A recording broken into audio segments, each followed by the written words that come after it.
जो गुरुकुल विभाग में काम करते हैं, चाहे वो अध्यापक के रूप में काम करते हैं, चाहे किसी अन्य व्यवस्था में वो सहयोग करते हैं, उन सबका अभिनंदन। हमारे गुरुकुल कांगड़ी फार्मेसी के जितने भी साथी यहाँ उपस्थित हैं, आप सबका भी अभिनंदन। हमारे गुरुकुल के ये छोटे छोटे बच्चे जिनके निर्माण की योजना स्वामी श्रद्धानंद जी ने हम सबके सामने रखी है, उन बच्चों को भी प्रणाम। और हमारे इंजीनियरिंग कॉलेज के हमारे ये विद्यार्थी महाविद्यालय से पहुँचे, आप सबका भी अभिनंदन है। हमारे जो और व्यवस्था में साथी, चाहे पुलिस के साथी हैं, चाहे इस रोडवेज सेफ्टी में जो लगे हैं, उन सबका अभिनंदन करते हुए मुझे बहुत थोड़े समय में आपके बीच में कुछ बातें रखनी हैं। आज स्वामी श्रद्धानंद जी का 95वां बलिदान दिवस हम लोग मना रहे हैं। हमें ये भी आज जानने की आवश्यकता है कि स्वामी श्रद्धानंद जी को आज हम क्यों याद कर रहे हैं, उनका बलिदान किस लिए हुआ था, उन बातों के ऊपर आज चिंतन मनन मंथन करने की आवश्यकता है। स्वामी श्रद्धानंद जी अपने जन्म से लेकर के मृत्यु पर्यंत इस तरह के कार्य करते रहे जो उनको आम आदमी से बहुत अलग स्थापित करते हैं, अन्य सन्यासियों से वो अलग दिखाई देते हैं, अलग राजनेताओं से भी कहीं ना कहीं पंक्ति में खड़े दिखाई देते हैं। तो स्वामी श्रद्धानंद जी की वो कौन सी बातें थी जिनको आज हम याद कर सकते हैं, या जैसे योगेश जी ने मंच संचालन करते हुए कहा कि आज हम संकल्प लेंगे माल्यार्पण करके नहीं, स्वामी श्रद्धानंद जी के विचारों की हत्या करके नहीं, उनके संकल्पों को आगे बढ़ाने का विचार करके यदि हम चलेंगे तो उनके प्रति सच्ची श्रद्धांजलि होगी। और स्वामी श्रद्धानंद जी कौन कौन से संकल्प अपने जीवन में लेकर के चले थे, उनके ऊपर एक बार दृष्टिपात करने की आवश्यकता है, उनको देखने की आवश्यकता है, अपने जीवन में चरितार्थ करने की आवश्यकता है, संकल्प लेकर के उठ खड़ा होने की आज आवश्यकता दिखाई देती है। स्वामी श्रद्धानंद जी का सबसे ऊंचा कद कब दिखाई पड़ता है? स्वामी श्रद्धानंद जी भगवान सन्यासी जब इस आज़ादी के आंदोलन में कूदता है तो एक अलग समा बांध देता है। जब वो देश के कोने कोने में जाकर के लोगों को आह्वान करते हैं कि आज़ादी के आंदोलन को लड़ना है, तो एक अलग तरह की फिजा उनके पीछे पीछे खड़ी हो जाती है। मैं आपको 1919 के उन पन्नों को उलटने के लिए कहूँगा जो इतिहास के स्वर्णिम अक्षरों में लिखे हुए हैं। कांग्रेस का 34वां अधिवेशन जब रखा गया अमृतसर के अंदर, और आप सभी को पता है जब 1919 का शुरुआती दौर चला, 14 अप्रैल बैसाखी का दिन, और उस दिन जब 13-14 अप्रैल का वो बैसाखी का दिन था जब जलियांवाला बाग का हत्याकांड हुआ। उस हत्याकांड से लगभग 13 दिन पहले भी एक दिल्ली में घटना होती है जिसमें स्वामी श्रद्धानंद जी का वो कर्तव्य दिखाई देता है, उनका वो साहस और आदम्य साहस बल्कि मैं कहूँगा वो दिखाई देता है। यदि वो काम अमृतसर में भी उस दिन हो जाता बैसाखी के दिन, तो शायद सैकड़ों लोग जो मारे गए, जिनकी शहादत हुई, वो नहीं होती। दिल्ली के चांदनी चौक पर जब रोलेट एक्ट के विरोध में बहुत बड़ा प्रदर्शन हो रहा था, पलवल के अंदर महात्मा गांधी जी को गिरफ्तार कर लिया गया था, उसके विरोध में बहुत बड़ी जनसभा का आयोजन किया चांदनी चौक के ऊपर। वहाँ पीपल पार्क के नाम से एक जगह थी, वहाँ पर जब उनका बड़ी हाजिरी में एक बड़ा आंदोलन हुआ, बड़ी गैदरिंग वहाँ इकट्ठी हुई, तब अंग्रेजों ने डराने के लिए कहा कि आप यहाँ से उठ जाइए। और उस समय गोरखों की जो फौज थी जो अंग्रेज की तरफ से काम कर रही थी, उनको संगीने तान करके निहत्थे लोगों के सामने खड़ा कर दिया गया। तब स्वामी श्रद्धानंद, उस साहसी देखिए उस सन्यासी का साहस कितना ऊंचा था, वो अपनी छाती खोल करके चांदनी चौक के सामने और उन नंगी संगीनों के सामने, अंग्रेजों के सामने खड़ा हो जाता है और कहता है कि यदि हिम्मत है तुम्हारी इन संगीनों में तो मेरी छाती के ऊपर चला करके दिखाइए, इन निहत्थे लोगों के ऊपर तो बाद में गोलियां चलेंगी, पहले मेरी छाती के ऊपर गोली चलेगी। उस समय पहले 2 फिर 8 संगीनें उनके सामने रही, पर अंग्रेज अधिकारी ने उनको साहस को देख करके वापस बुलाया और वो जुलूस आगे गया। जो लाल किला आज भी बना हुआ है दिल्ली में जाकर के देखेंगे, वहाँ तक वो जुलूस निकाला गया और उसका परिणाम ये निकला कि जिस महात्मा गांधी जी को पलवल में गिरफ्तार किया गया था तो उसको छोड़ना पड़ा। ठीक 13-14 दिन के बाद अमृतसर में ये घटना होती है। जलियांवाला बाग में भी रोलेट एक्ट के विरोध में इस तरह का सत्याग्रह होता है और वहाँ जनरल ऑडवायर अपनी गोलियों से जो है वहाँ लोगों को भून देता है। साहसी व्यक्ति जब सामने आकर के कोई कदम उठाता है तो लोग उसका अनुसरण करते हैं।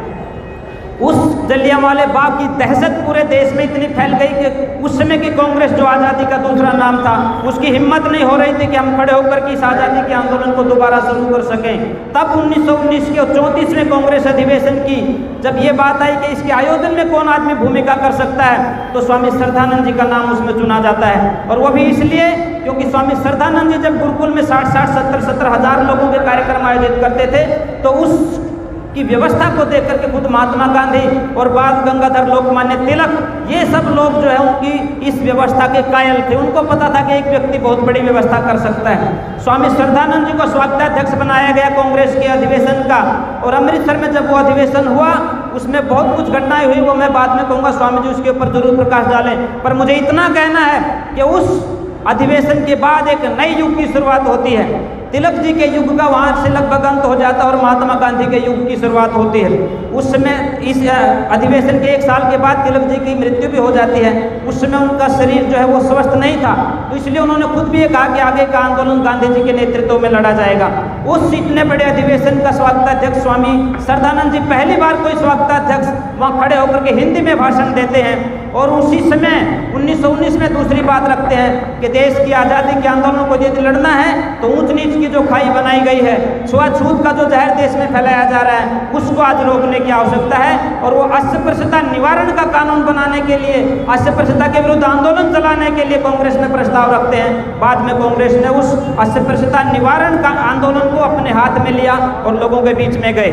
उसी के साथ साथ दूसरी सबसे बड़ी समस्या लोगों के सामने आ रही थी, जब दिल्ली के अंदर हिंदू और मुसलमान के आपस के झगड़े भी होते थे, हिंदू और मुसलमान का खून दिल्ली की सड़कों पर बहता था। उस समय आज़ादी के आंदोलन को यह देखते हुए कि यदि इसी तरह का हिंदू मुसलमान के झगड़े इस देश में होते रहे तो ये आज़ादी का आंदोलन 50 साल पीछे चला जाएगा। तो अब स्वामी श्रद्धानंद जी दिल्ली की सड़कों पर उतरते हैं और हिंदू और मुसलमान को एक करने की बात करते हैं, एक साथ लेकर के चलते हैं। और आप कदम मापिए स्वामी श्रद्धानंद जी का, और इतिहास के पन्ने साक्षी हैं। पहली बार और अंतिम बार एकमात्र भगवाधारी सन्यासी जामा मस्जिद की मिंबर पे बैठ करके वेद के मंत्रों का उच्चारण करते हुए कहता है कि यदि देश को आज़ाद करवाना है तो हिंदू और मुसलमान को एक होकर के इस राष्ट्रीय आंदोलन में आगे आना पड़ेगा। और उस साहसी सन्यासी की मैं कहना चाहता हूँ, चाहे संगीनों के सामने अपनी छाती खोलने की बात हो, चाहे जामा मस्जिद की मिंबर पे बैठ करके राष्ट्रीय एकता की करने की बात हो, चाहे कांग्रेस के अधिवेशन को आगे बढ़ाने की बात हो, कांग्रेस के आंदोलन में दोबारा से जान फूंकने की बात हो, तो ये एकमात्र स्वामी श्रद्धानंद जी में दिखाई देती है। स्वामी श्रद्धानंद जी ने जो काम किए वो ऐतिहासिक काम किए, और मुझे लगता है कि वो एकमात्र ऐसे व्यक्ति थे जब भी उन्होंने क्या काम किया उससे पहले कहीं वो इतिहास में के पन्नों में दिखाई नहीं देता है। हिंदू मुसलमान को एक होने की बात सबसे पहले स्वामी श्रद्धानंद जी ने की। हिंदी को 6 अप्रैल 1913 की भागलपुर की ये घटना है, जब हिंदी साहित्य का चौथा वहाँ अधिवेशन आयोजन किया गया, उसके अध्यक्ष स्वामी श्रद्धानंद जी को बनाया गया। तो पहली बार उन्होंने कहा कि आज हिंदी को राष्ट्रीय भाषा घोषित करने की आवश्यकता है। बाद में बहुत लोगों ने कहा, और उसका परिणाम ये रहा कि आज़ाद भारत में आज हम हिंदी को राष्ट्रीय भाषा के रूप में मान रहे हैं। तो इसकी जड़ में भी कहीं ना कहीं स्वामी श्रद्धानंद जी दिखाई देते हैं। इसी गुरुकुल कांगड़े की बात है, लॉर्ड मैकाले की शिक्षा पद्धति के खिलाफ जब ये देखा जा रहा था कि बच्चे संस्कार विहीन हो रहे हैं, और आप पढ़ करके देखेंगे इतिहास के वो काले पन्ने, जब लॉर्ड मैकाले ने अपने पिता और माँ के नाम पत्र लिखे, जब उसमें वो लिखते हैं कि मैंने हिंदुस्तान के लोगों के लिए ऐसी शिक्षा पद्धति लागू कर दी है जो आने वाले 100 वर्षों के बाद अपने इतिहास को भूल जाएंगे, वो वेदों की संस्कृति को भूल जाएंगे, अपनी सांस्कृतिक विरासत को भूल जाएंगे। मैंने ऐसा काम कर दिया है। उस लॉर्ड मैकाले की शिक्षा पद्धति के खिलाफ स्वामी दयानंद जी के विचारों को मूर्त रूप देने का काम किसी एक व्यक्ति ने किया, तो स्वामी श्रद्धानंद जी ने किया। जब 1902 में गुरुकुल कांगड़ी की स्थापना की, और वो आज का कांगड़ी नहीं, गंगा की 4 धाराएं पार करके उस गुरुकुल के अंदर जाना पड़ता था। स्वामी श्रद्धानंद जी ने इन कार्यों को मूर्त रूप देने का काम किया है। इनके बहुत बहुत बड़े ऐसे काम हैं जो स्वामी श्रद्धानंद जी ने किए।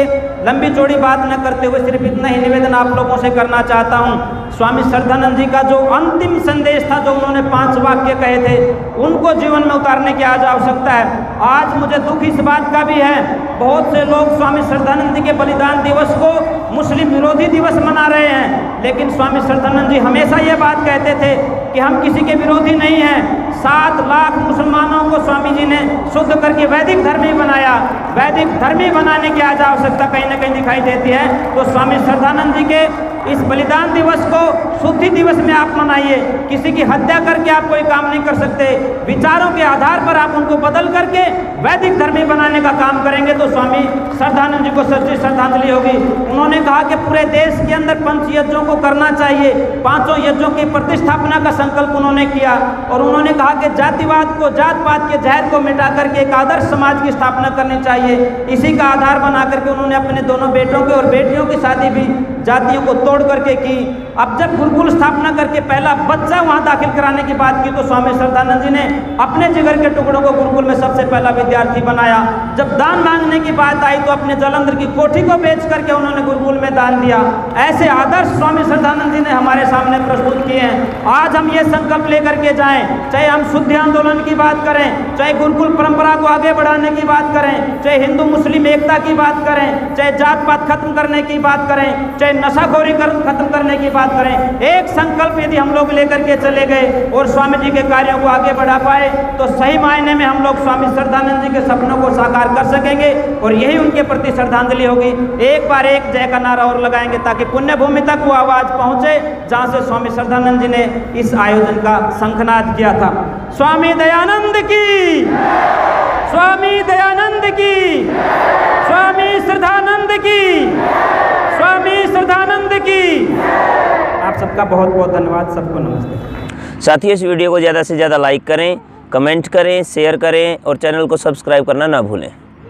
आप अंग्रेजी दवाओं से परेशान हैं या फिर रोगों से परेशान होकर संसार से उठ जाना चाहते हैं? उठ जाने से पहले नाड़ीवैद्य क्या क्लब पर आइए और अपने सभी रोगों का आयुर्वेद में सही समाधान पाइए।